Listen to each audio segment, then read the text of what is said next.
राजा का चक्र भारत के राष्ट्रीय ध्वज में है। जिस राजा के 4 सिंह मुखी चिन्ह भारत के राष्ट्रीय मुद्रा में है, जिस राजा को दुनिया के सर्वोत्तम राजा में माना जाता है और जिस राजा के कारण पूरी दुनिया में भारत को एक उज्जवल स्थान मिला, आज उसी राजा की जयंती है। आप बिल्कुल सही समझ रहे हैं, मैं बात कर रहा हूं चक्रवर्ती सम्राट अशोक इनकी। चक्रवर्ती सम्राट अशोक इनकी 2329वीं आज जयंती है और इसी जयंती के उपलक्ष्य पर पूरे देश और दुनिया से सम्राट अशोक की जयंती को लेकर हर्षोल्लास वाला माहौल है। लगातार चक्रवर्ती सम्राट अशोक इनकी जयंती के उपलक्ष्य पर लोग बधाइयां शुभकामनाएं दे रहे हैं और जिस तरीके से सम्राट अशोक ने अपने साम्राज्य को चलाया, जिस मुताबिक सम्राट अशोक ने इस देश के अंदर बुद्धिज्म को अपनाया, बुद्ध धम्म की जब दीक्षा ली और जिस तरीके से बुद्ध की शरण में आकर सबसे पहले उन्होंने 84,000 बौद्ध विहार बौद्ध स्तूपों को बनाने का काम किया, बुद्ध की विरासत को पूरे दुनिया में पहुंचाने के लिए, उनके विचारों को जन जन तक पहुंचाने के लिए उन्होंने अपने बेटे और बेटी तक की कुर्बानी देती। मतलब कि अपने बेटे और अपने बेटी इन दोनों को बुद्धिज्म बुद्ध धम्म के प्रचार प्रसार के लिए श्रीलंका तक भेज दिया। ऐसे चक्रवर्ती सम्राट अशोक की आज जयंती है। इस जयंती के उपलक्ष्य पर जिस तरीके से पूरे देश और दुनिया से जो बधाइयां आ रही है, लोगों की जो प्रतिक्रिया है, वो एक के बाद एक प्रतिक्रिया आपके साथ में साझा करूंगा और दिखाऊंगा, बताऊंगा कि किस तरीके से सम्राट अशोक की जयंती को पूरे देश और दुनिया में मनाया जा रहा है। तो तस्वीरें लगातार निकल कर आ रही है बहुजन समाज के उन तमाम तबकों से जो सम्राट अशोक को अपना राजा मानते हैं, सम्राट अशोक के दिखाए हुए रास्ते पर चलना चाहते हैं। जिस तरीके से सम्राट अशोक ने बुद्धिज्म को अपनाया और जो बुद्ध धम्म को राजाश्रय की प्राप्ति हुई, यह भी कहा जाता है तमाम राजनीतिक विश्लेषक बहुजन विचारकों के जरिए कि यदि बुद्धिज्म को सम्राट अशोक का राजाश्रय नहीं मिला होता तो आज जो बुद्ध धम्म का प्रचार प्रसार पूरे दुनिया में नजर आता है वो कदापि देखने को नहीं मिलता। तो प्रतिक्रिया जिस तरीके से आज पूरे दिन भर आई है, उन तमाम प्रतिक्रियाओं से आपको रूबरू करवाते हैं। सबसे पहले आपको बताते तस्वीरें निकल कर आ रही है महाराष्ट्र के नागपुर से। महाराष्ट्र के नागपुर में जहां पर डॉक्टर बाबा साहब अम्बेडकर ने 14 अक्टूबर 1956 को बौद्ध धर्म की दीक्षा तमाम अपने अनुयायियों को दी और जिस दिन इस दीक्षा को देने का काम किया, उस दिन चक्रवर्ती सम्राट अशोक इनकी विजयादशमी के तौर पर इसे मनाया जाता है और उस दिन सम्राट अशोक इनकी विजयादशमी थी। उन्होंने अपने हाथों की तलवार को छोड़कर बुद्ध धर्म को अपनाया था और उसी दिन को मानते हुए सम्राट अशोक की उसी जयंती को उसे विजयादशमी को ध्यान में रखते हुए जिस तरीके से दीक्षा भूमि में आज सम्राट अशोक इनकी जयंती को मनाया गया है। तो बहुजन समाज पार्टी के जरिए नागपुर में इस दीक्षा भूमि के परिसर प्रांगण में आज सम्राट अशोक की जयंती मनाई गई है। आप तमाम तस्वीर देख पा रहे हैं। बहुजन समाज पार्टी के तमाम कार्यकर्ता पदाधिकारियों के जरिए आज सम्राट अशोक इनकी जयंती को मनाया गया है और उनके तमाम दिखाए रास्ते को भी याद किया गया है। इसके साथ साथ आपको बताएंगे कि वंचित बहुजन आघाड़ी ने भी आज चक्रवर्ती सम्राट अशोक इनकी जयंती पर अपनी प्रतिक्रिया दी है। क्या कुछ कहा है, आइए आपके साथ साझा करते हैं। सम्राट अशोक इनकी जयंती की सबसे पहले वंचित बहुजन आघाड़ी के जरिए बधाई दी गई है। इसके राष्ट्रीय अध्यक्ष आप जानते हैं प्रकाश अंबेडकर है और धर्म और सबसे पहली बात ये कही गई है कि चक्रवर्ती सम्राट अशोक राजश्रेष्ठ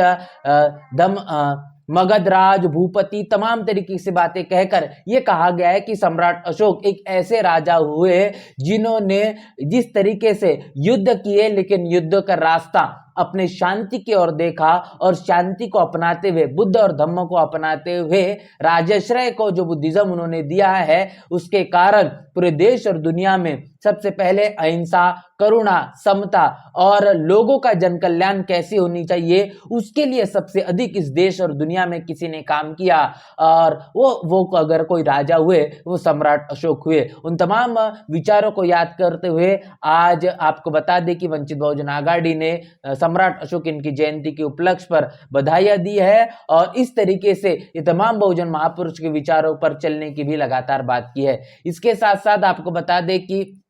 आजाद समाज पार्टी के राष्ट्रीय अध्यक्ष चंद्रशेखर आजाद ने भी इस मसले पर लेकर जो अपनी प्रतिक्रिया दी है। चंद्रशेखर आजाद ने कहा है कि राष्ट्र नायक, अखंड भारत के निर्माता और मानवता के प्रतिबिंब चक्रवर्ती महान सम्राट अशोक जी की मौर्य जी के जयंती पर उन्हें शत शत नमन, देशवासियों को हार्दिक मंगल कामनाएं। तो आज चंद्रशेखर आजाद ने भी चक्रवर्ती सम्राट अशोक इनकी जयंती पर बधाई है। आजादी पार्टी के राष्ट्रीय अध्यक्ष अखिलेश यादव ने आज अपने प्रदेश कार्यालय में, उत्तर प्रदेश के प्रदेश कार्यालय में सम्राट अशोक इनकी जयंती को मनाया है। ये भी आज की काफी ज्यादा आकर्षित करने वाली तस्वीरें देखी गई। अमूमन तौर पर ऐसा समाजवादी पार्टी के नजर से नहीं देखा जाता, लेकिन इस बार ही अखिलेश यादव ने चक्रवर्ती सम्राट अशोक इनकी जयंती को मनाया। तमाम तस्वीरों में आप देख सकते हैं। और आपको बता दें कि आरजेडी के नेता जिस तरीके से लगातार अपनी बातों को लेकर हमेशा से सुर्खियों में रहते हैं, तेजस्वी यादव, आज तेजस्वी यादव ने भी, अखिलेश यादव, तेजस्वी यादव ने भी आज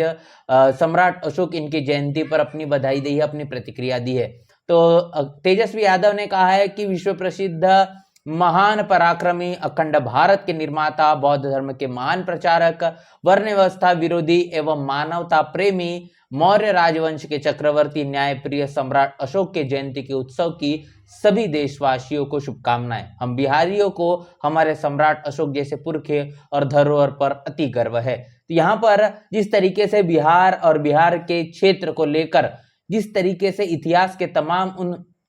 पन्नों को जोड़ते हुए तेजस्वी यादव ने कहा है कि हमारे इस बिहार के सम्राट और सम्राट अशोक जैसे पुरखे और उनके धरोहर पर उन्हें अति गर्व है और तमाम बधाई भी उन्होंने दी है। तो आज ये तमाम वो खबरें जिस तरीके से चक्रवर्ती सम्राट अशोक इनकी जयंती के उपलक्ष्य पर बहुजन समाज से आने तमाम राजनीतिक पार्टियों के नेताओं के जरिए अपनी प्रतिक्रिया दी गई है। इन तमाम प्रतिक्रियाओं को लेकर सम्राट अशोक ने जिस तरीके से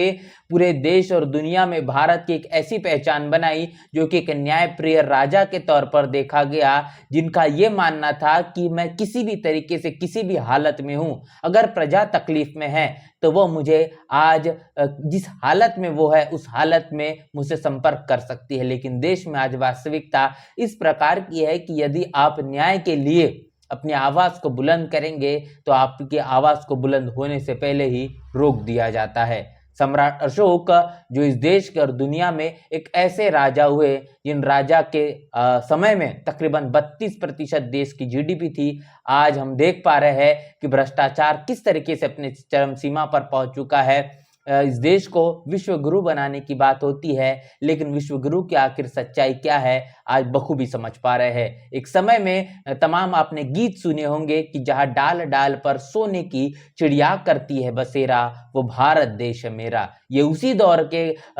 उन तमाम इतिहास को याद कर कर गाया जाता था जब राज सम्राट अशोक का था, जब राज इस देश में चक्रवर्ती सम्राट अशोक चला रहे थे। और उसी राज को इस तरीके से याद किया जाता है और आने वाले भविष्य में उस राज को बनाने की बात की जाती है। लेकिन समय समय पर जिन लोगों ने भी देश की सत्ता को अपने हाथों में लिया, उन्हें तमाम लोगों ने समय समय पर इस भारत को अनेकों तरीके से भ्रष्टाचार या फिर तमाम तरीके से मसलों को लेकर लूटने की कोशिश की, या फिर इस देश को जिस तरीके से प्रगति के रास्ते पर लाने की आवश्यकता थी उस मुताबिक पूरे तरीके से लाने के लिए वो असफल रहे। लेकिन आज चक्रवर्ती सम्राट अशोक की जयंती जो मनाई जा रही है, इस जयंती को आप किस नजर से देखते हैं? आप अगर बहुजन समाज से ताल्लुकात रखते हैं तो सम्राट अशोक की जयंती को मनाने के पीछे का आपके क्या कुछ उद्देश्य है और उद्देश्य होना चाहिए, लिखकर कमेंट बॉक्स में जरूर बताएं। बने रहे नेशनल चौपाल के साथ, मिलते नए वीडियो में, तब तक के लिए जय भीम जय भारत।